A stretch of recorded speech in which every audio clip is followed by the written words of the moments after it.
ये गंदम ख़राब हुई पड़ी है। ये तबाह बर्बाद हो गया ये इलाका नाज़रीन। ये देख लें, ये देख लें पानी कहाँ से कहाँ तक गया है सारा इलाका।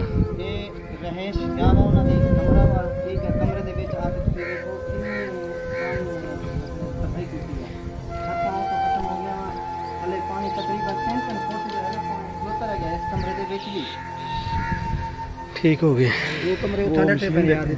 ये देख लें, और ये नलका भी देख, और मशीन देख लोड दे उठे आ गई यार। ये टो के लिए देख मशीन लें। है पहन दे।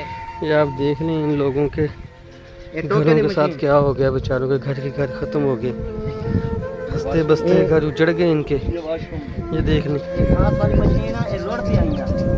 ठीक हो गया। पानी ने अपना पूरा जोर दिखाया है। ये देख लें,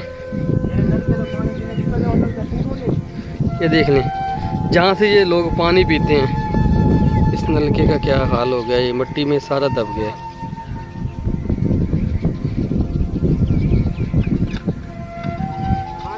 पानी आ रहा है मगर नलका थोड़ा थोड़ा चलता है।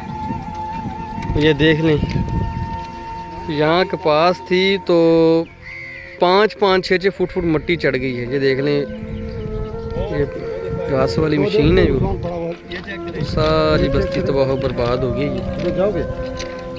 ये देखो सारी बस्ती खराब हो गई। रास्ते